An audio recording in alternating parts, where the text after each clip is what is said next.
자, 교재 102페이지의 효율적 시장 이론입니다. 자, 이 효율적 시장은 우리가 대학교에 보면요, 경영학과에서 3학년 2학기 투자론 시간에 배우는 이 내용인데, 이 1967년도에 나온 이론이에요. 1967년, 꽤 됐죠? 한 50년 됐나요? 자, 원래 주식 시장에서 나타난 이론입니다. 그래서 이 주식 시장에 새로운 정보가 유입이 됐어요. 그 유입된 새로운 정보가 즉각적으로 시장의 주식 가격에 반영되는 시장을 효율적 시장입니다. 이 이론을 이 부동산 시장에 도입을 했거든요. 그럼 효율적 시장이라는 게 부동산 시장에 도입을 했습니다. 자, 예를 들어서 정부가 A라는 지역을 신도시로 개발하겠다는 발표를 했습니다. 그럼 그 발표된 즉시 A 지역의 토지 가격은 급등하는 현상을 보이는데, 이런 시장을 효율적 시장이라고 합니다. 효율적 시장 개념이거든요.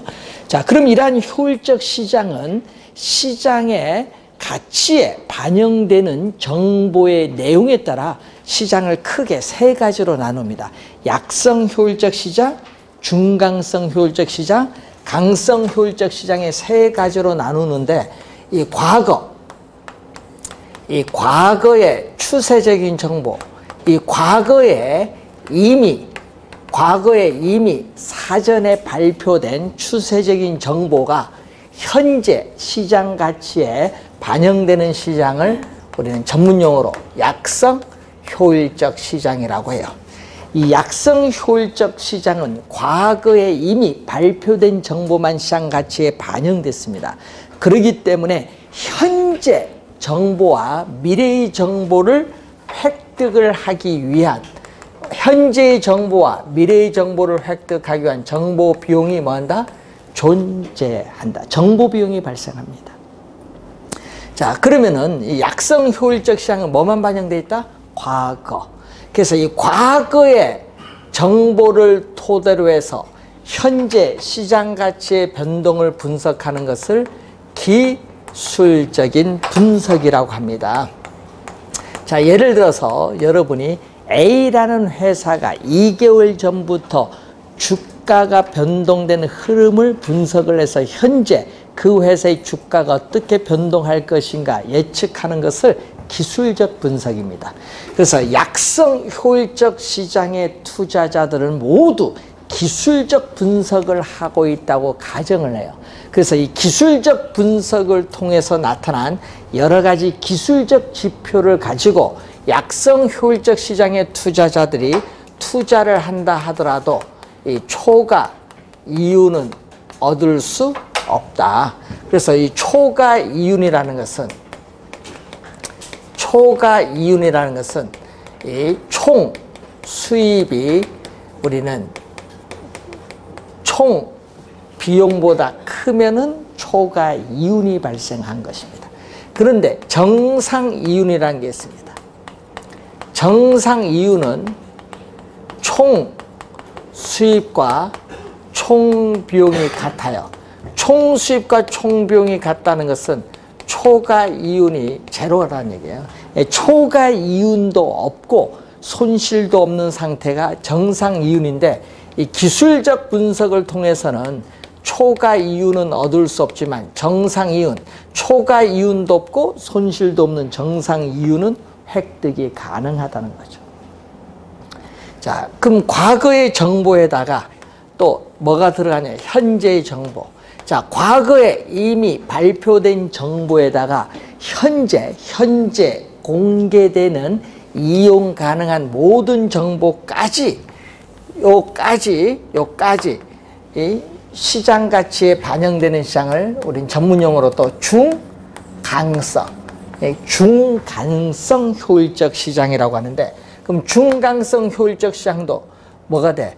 과거 현재의 정보만 반영되어 있기 때문에 또 미래의 정보를 얻기 위한 정보 비용이 발생한다. 미래의 정보를 얻기 위한 정보 비용이 또 발생을 합니다. 자, 이 두 가지를 더한 걸 뭐라고 하냐면요, 과거에 이미 발표된 정보, 현재 발표되는 정보를 대해서 우리는 이걸 공표라고 해요. 공식적으로 발표된 정보. 그래서 이 공표된 정보를 우리를 말하거든요. 그래서 이 공표된 정보를 토대로 해서 또 현재 시장 가치의 변동을 분석하는 것을 기본적 분석입니다. 자, 예를 들어서 삼성전자가 사업계획, 내년도 사업계획, 투자계획, 영업계획을 발표했죠. 그러한 발표를 토대로 해서 분석하는 것을 기본적 분석인데 또 그 발표된 정보는 누구든지 다 알죠. 그래서 이러한 기본적 분석을 통해서 중강성 효율적 시장의 투자자들이 또 투자한다 하더라도 초과 이유는 획득할 수 없지만 뭐는 또 기본적 분석을 통해서는 정상 이유는 얻을 수 있다. 자, 기본적 분석, 약성일 때는 기술적 분석, 중강성일 때는 기본적 분석. 공식적으로 발표된 정보거든요. 자, 그러면은 이때 공표되지 않은 정보가 있죠. 자, 공표되지 않은 정보가 있어요. 자, 공표된 정보든 공표되지 않은 정보든, 자, 공표된 정보든 공표되지 않은 정보든 이미 사전에 시장 가치에 반영되는 시장을 우리 뭐라고 하죠? 강성 효율적 시장입니다.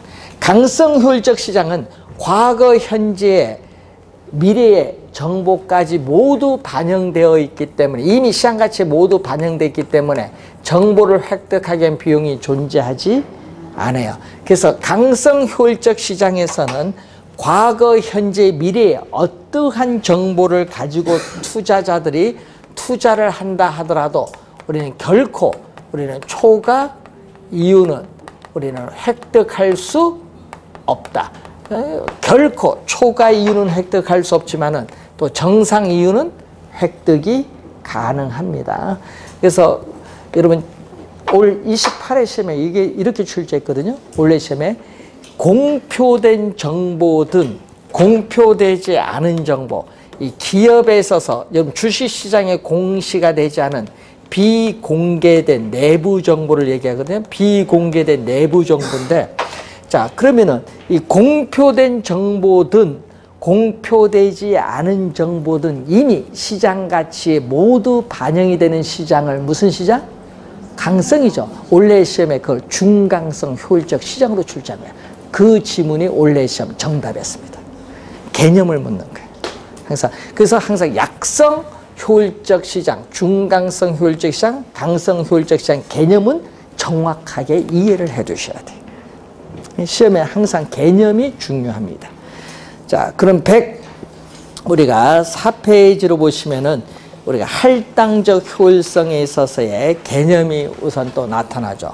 자, 할당적 효율성의 개념을 보면은, 자, 부동산 시장, 이 부동산 시장에서 이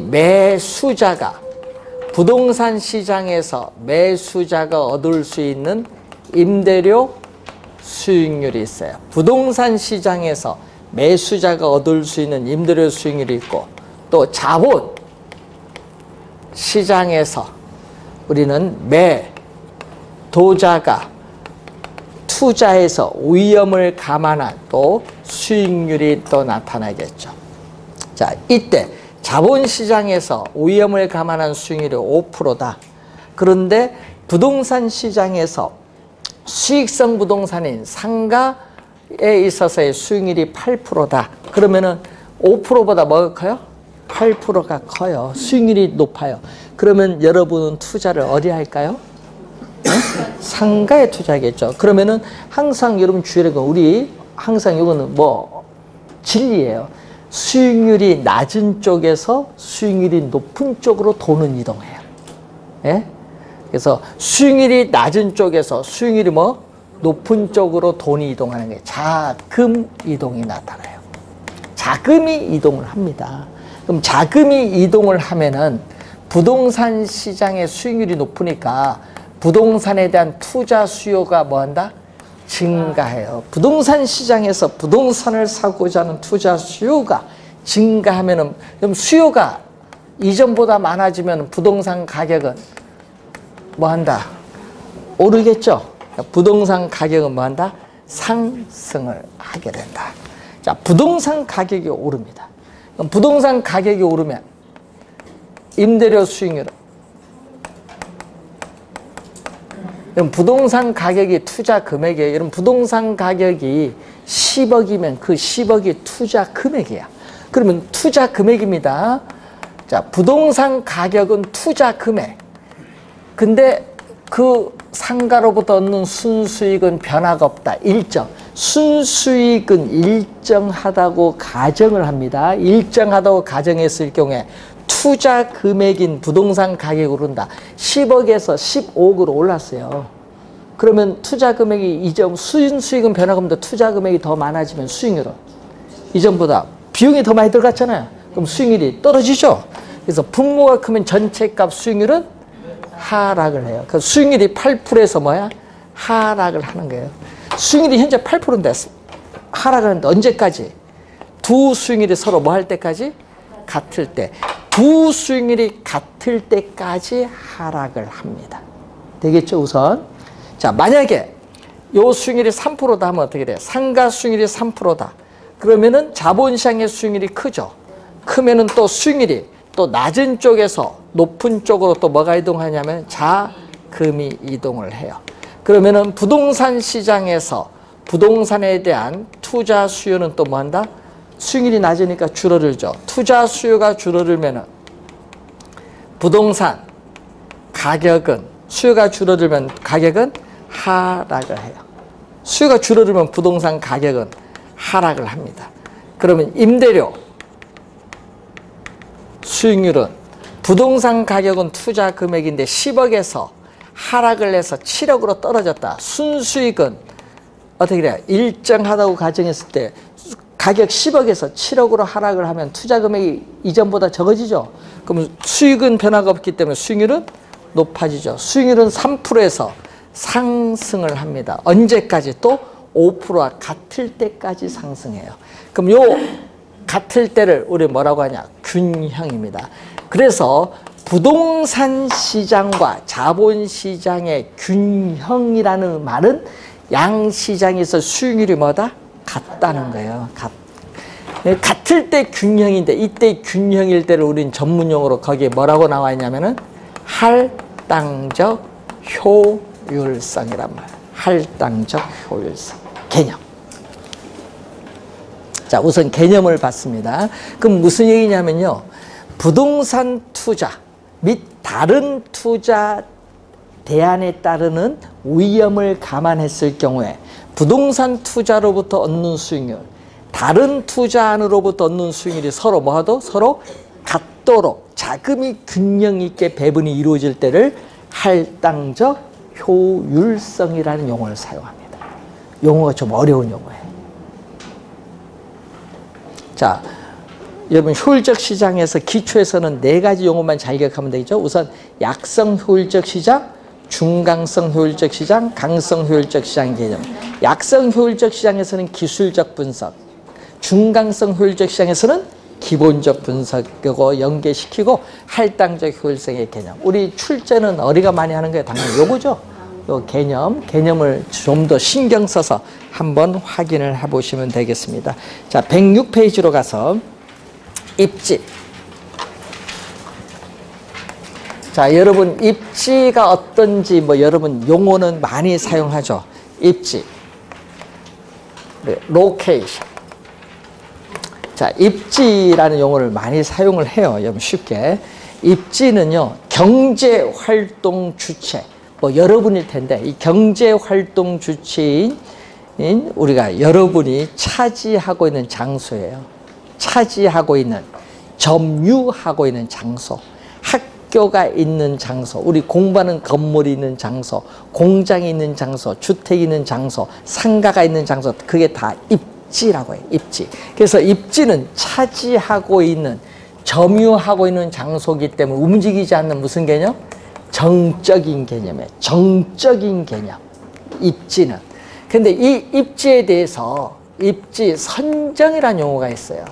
입지 선정은 이 경제활동 주체, 즉 입지하고자 하는 입지 주체가 추구하고 있는 입지 조건을 갖춘 토지를 발견하는 작업, 토지를 발견하는 작업이기 때문에 이건 정적이 아니라 무슨 개념? 동적인 개념, 움직이는 동적 개념이야.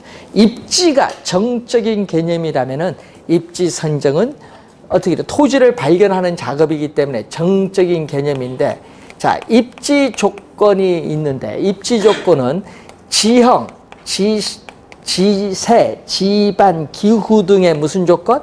자연적 조건도 있지만은 또 사회적, 경제적, 행정적 조건을 뭐라고 한다? 인문적 조건. 그런데 이 자연적 조건은 인간으로서 극복하기 쉽다, 어렵다?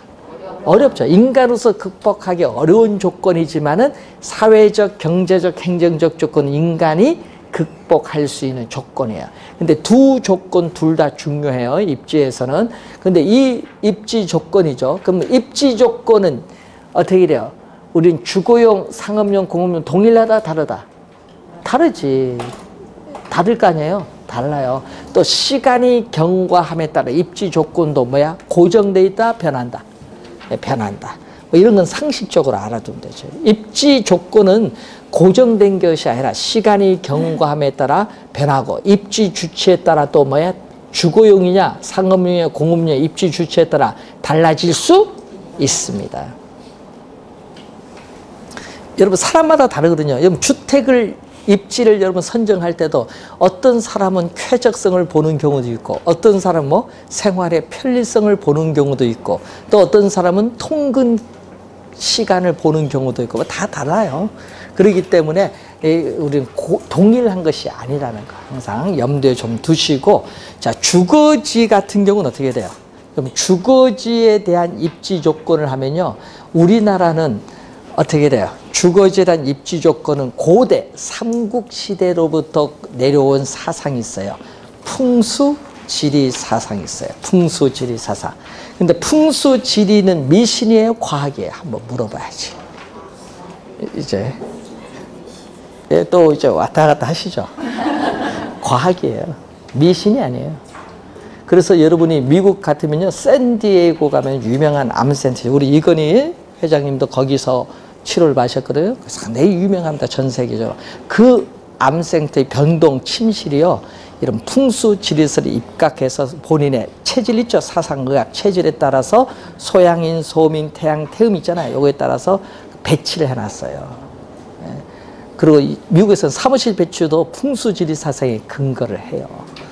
상당히 중요합니다. 그래서 여러분도 자격증 따서 그런 걸 하나 배워두셔야 되는데, 여러분 찾다 보면 공짜 많거든요. EBS 같은 경우에는 그 뭐 1,000원인가? 1,000원인가? 옛날 1,000원인가 같은 결제하면은 과거에 유명한 그 강의 자료가 있어요. 그런 걸 찾아서 한번 합격해서 한번 들어보세요. 예? 그 한의사인데 그분이 전국 한의대학 가면서 어디 사상의학에 의한 풍수지리를 얘기를 해요. 우리나라 최고의 강의입니다. 그 사람이 제일 먼저 하는 강의가 세계의 반은 남자, 세계의 반은 여자부터 강의입니다.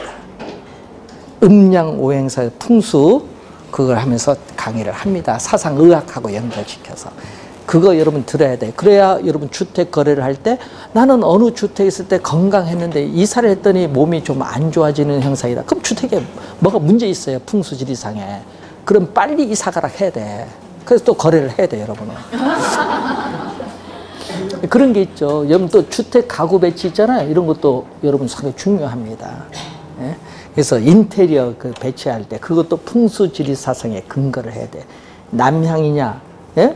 북향이냐, 동남향이 다 다르거든요. 그런 것을 잘 해야 됩니다. 그래서 그것은 시험에 내기 어렵죠, 풍수지리 사상은. 그러니까 시험에 주거지는 안 내요. 공부할 거야, 안 할 거야? 시험에 안 나오는데. 안 나오면 안 해야죠. 우리 시험에 나온 거 뭐야? 여러분, 상업용 부동산을 출제합니다. 그래서 우리 출제는 어디서? 상업용 부동산에서 출제합니다. 그래도 공부하신 분이 있어요. 주거용 안 나온다고 하는데. 자, 여러분이 거기에 113페이지 보시면은 상권이란 용어 나와요, 밑에. 자, 여러분이 용어 좀 배울까요? 우리 가로란 용어가 있거든요. 여러분, 가로란 용어는 많이 또 쓰긴 써, 여러분이. 가로. 그래서 가로는 주거지나 공업지보다는 상업지에서 더 중시하는 요소가 가로예요.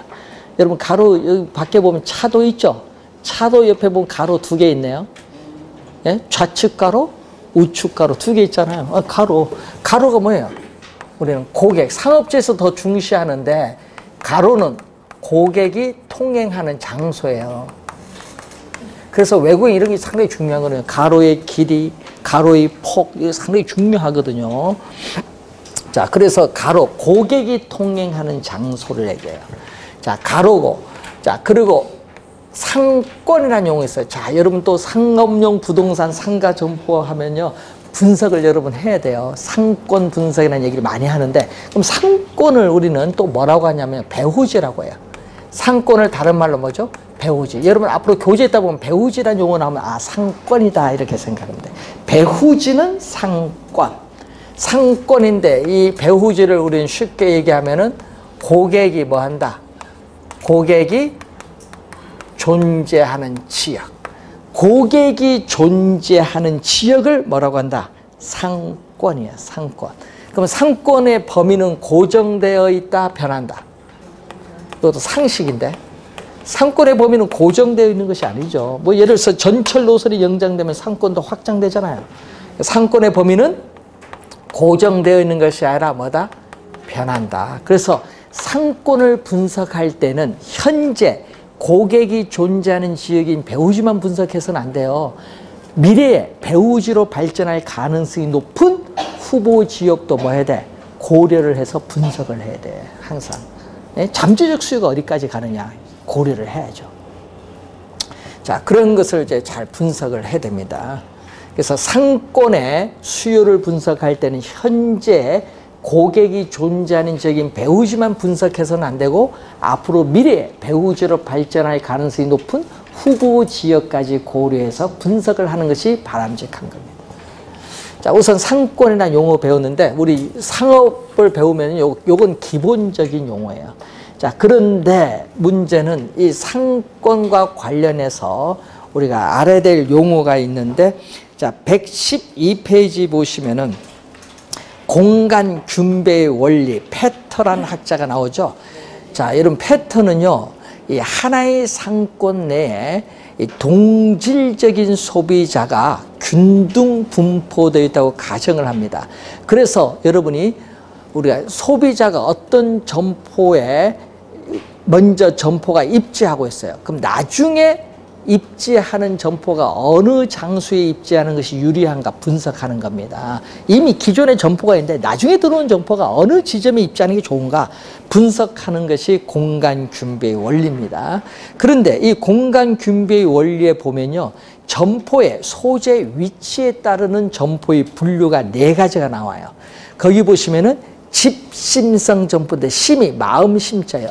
피는 심장으로 다 돌아오죠.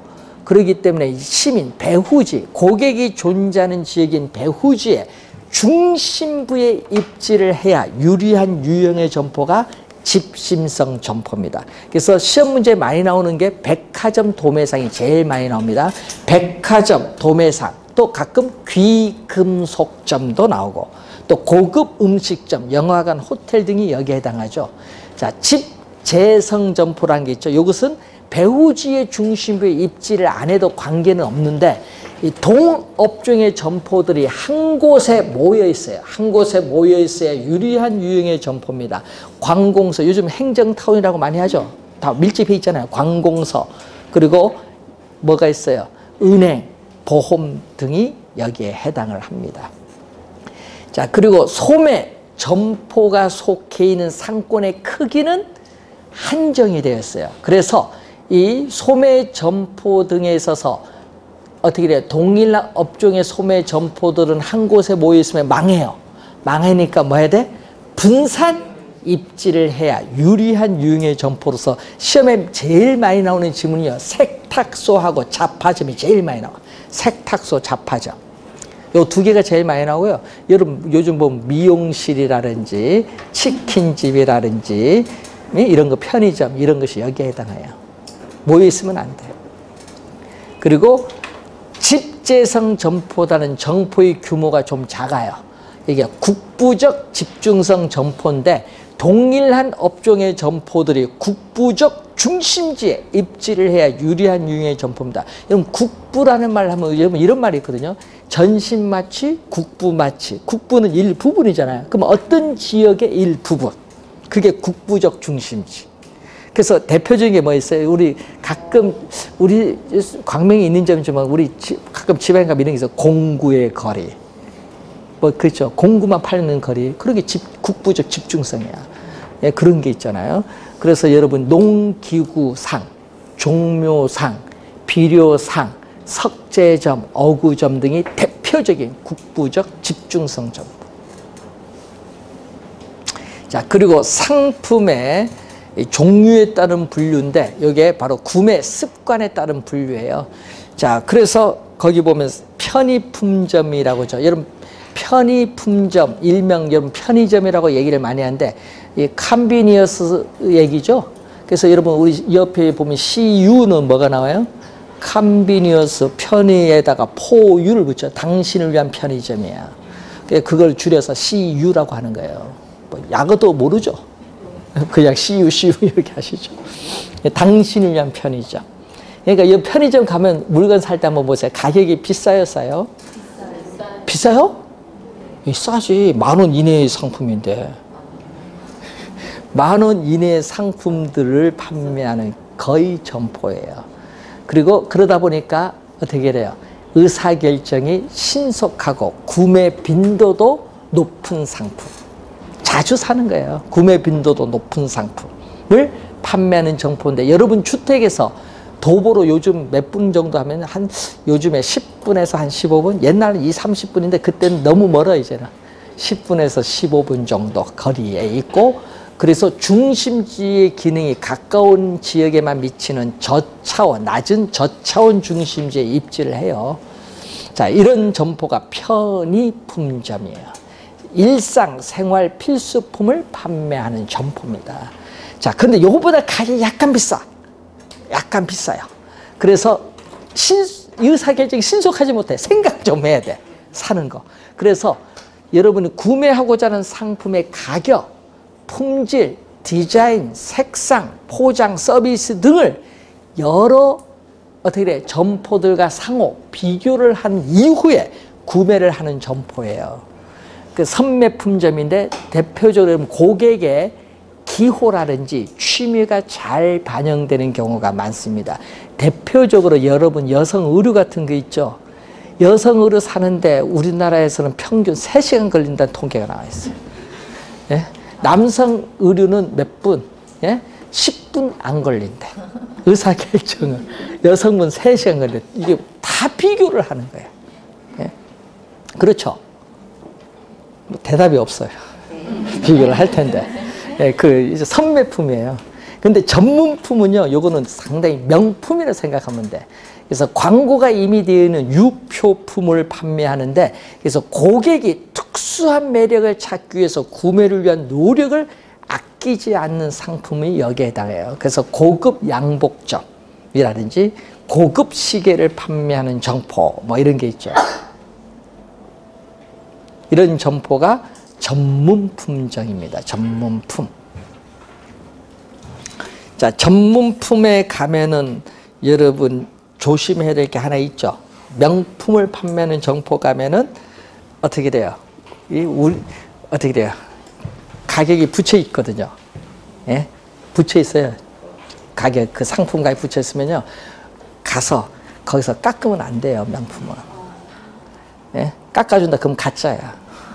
깎으면 안 됩니다, 명품. 그래야, 그래로 돈 주고 사는 게 명품입니다. 명품은 품질 보증서가 있는데요.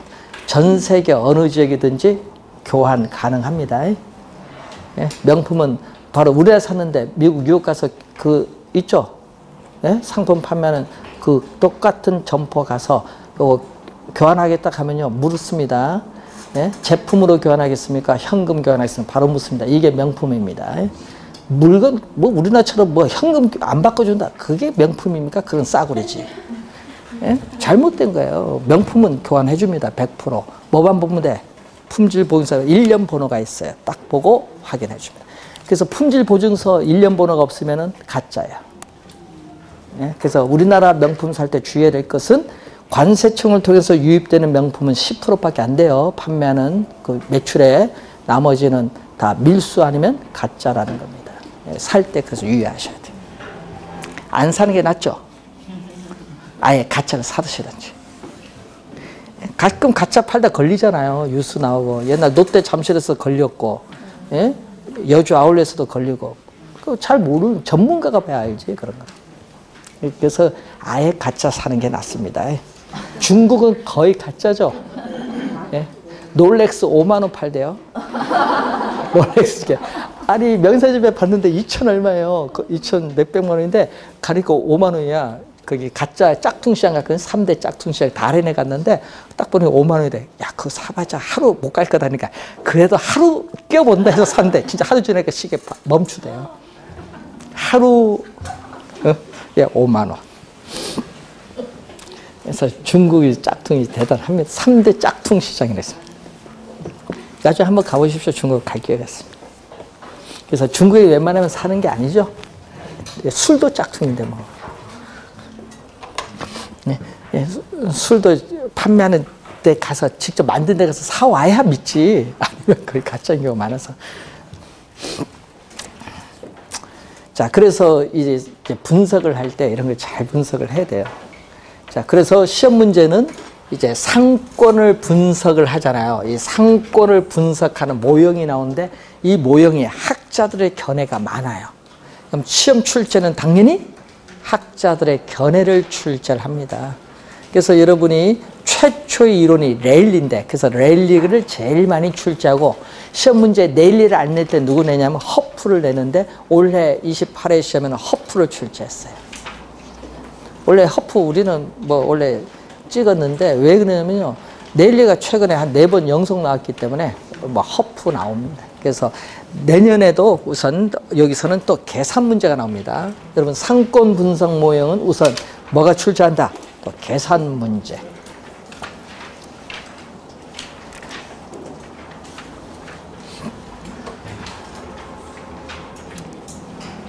자, 여러분 앞으로는 이제 상가 거래를 하려면요. 이런 것도 좀 분석하는 모형을 좀 알아야 됩니다. 네, 최초가 누구? 레일리. 1929년에 나타난. 네. 자, 레일리는 자, 사과가 나무에서 떨어지는 것을 보고 뉴턴이 만류 인력의 법칙을 만들었죠.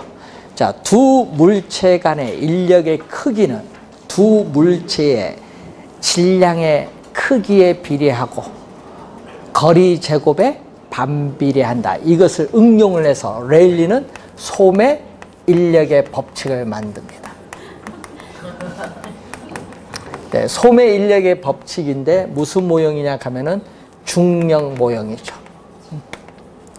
뉴턴의 만류 인력의 법칙을 응용을 했는데 자, 이 얘기죠. 우리가 A 도시의 인구가 예를 들어서 10,000명이다. 그러면 B 도시의 인구가 3,000명이다. 3,000명이다. 이렇게 주어질 수 있죠. 그럼 인구가 여기 크죠. 이때 상식적으로 상권의 경계는 어디가에서 규모가 작은 B 도시 가깝게 상권의 경계가 결정되는데 이 상권의 경계인 뭐가 분기점이 나타나겠죠. 이 분기점에서 A 도시까지 거리를 X 킬로미터, 분기점에서 Y 도시까지 거리를 Y 킬로미터라 하자. 자, 이렇게 주어졌을 때 그러면은 이 분기점인 C 도시의 소비자 5,000명이 중에서 몇 명이 A 도시의 물건을 사러 가고 나머지 인구가 상대적으로 B 도시에 가느냐. 두 도시 또죠. 한 도시에 가면 상대적으로 B 도시에 몇 명 가느냐. 요거예요. 그래서 소매 잠재력의 크기를 상대적으로 비교하는 모형이 누구의 모형? 레일리 모형입니다. 자, 공식 유도하는 건 1일, 2월 달 할 거고요. 여기서는 바로 뭐냐. 두 도시 사이에 위치하는 C 도시의 소비자에 대해서 A, B 두 도시의 상권이 미치는 영향력의 크기는 두 도시의 뭐에 비례한다? 두 도시의 크기인 인구에 뭐한다? 비례하고, 인구에 비례하고 이 상권의 경계인 분기점, 상권의 경계인 분기점으로부터의 거리의 제곱에 반비례한다. 이 말이 또 한 3번 출제를 했습니다. 21회, 25회 시험에도 나오고 13회 시험에도 나왔거든요. 여기 3번 출제인데 주의해야 될 건요. 요걸 시험에 낼 때는요. 반비례. 요거는 뭘로? 비례로 바꿔서 출제를 자주 해요. 비례 반비례를 자주 바꾸거든요. 자, 요거 모형인데 그래서 여러분 A 도시가 C 도시 소비자를 끌어당기는 힘을 뭐라고 해? 끌어당기는 힘을 유인력 또는 끌어당긴 유인력 또는 흡인력, 유인력, 흡인력이라고 하는데, 자, 비례는요, 이 분수식에서 비례는 어디로 가냐? 분자로 가고요. 반비례는 뭘로? 분모로 와요. 그러니까 이걸 이용을 해서 나중에 수식을 유도를 합니다. 인구의 비례하고 거리 제곱의 반비례한다. 자, 이게 네일리 모형이에요. 그럼 네일리 모형을 수정을 했어요. 자, 이 네일리 모형을 수정을 해서 나타난 모형이 컨버스입니다. 컨버스. 컨버스에 수정을 했으니까 수정된 소매 인력의 법칙입니다. 자, 컨버스에 수정된 소매 인력의 법칙을 일명 컨버스는 뭐라고 했죠? 분기점 모형이라고 했어요. 분기점 모형. 자, 그러면은 우리가 A 쇼핑센터의 매장 면적이 1000제곱미터다. 자, 항상 직선거리를 얘기합니다. 우리가 B 쇼핑센터의 매장 면적이 16,000제곱미터다. 그럼 당연히 상권의 경계는 규모가 작은 어디? A 쇼핑센터 가까이의 경계가 결정되겠죠. 이게 분기점입니다. 자, 두 쇼핑센터까지 거리가 예를 들어서 10km다. 이렇게 보면 되겠죠. 자, 이렇게 우리가 봤을 때 우리는 요 A 쇼핑센터에서 이 분기점 상권의 경계까지 거리를 X 킬로미터라 하면은 요 거리는 몇 킬로? 10km에서 뭐를 빼면 돼? X를 빼면 요게 나오지. 예? 그래서 요걸 구하는 걸 자주 내거든요. 그러면 무슨 얘기냐? 뭐를 했죠? 여기도 수정을 했는데 인구를 수정한 거예요. 인구를 수정을 해서 뭘로? 매장 면적으로 수정했어요. 매장 규모인 뭘로? 매장 면적으로 수정한 거예요. 매장 면적에 비례한 거예요. 그래서 요 매장 면적입니다. 요 인구를 뭘로? 매장 면적으로 수정을 한 거죠. 매장 면적에 비례하고 또 분기점으로부터 또 상권의 경계인 요 분기점으로부터 또 거리의 제곱에 뭐한다? 반비례한다. 자, 매장 면적에 비례 반비례 수정을 한 모형이죠. 그래서 우리는 구매 영향력이거든요. 이 두 쇼핑센터의 구매 영향력이 같은 점이 바로 상권의 경계인 뭐다? 분기점. 그럼 두 점포의 구매 영향이 같거든요. 그럼 A 쇼핑센터의 구매 영향력 얼마? 자, A 쇼핑센터의 구매 영향력은 뭐에? 매장 면적 얼마? 1000.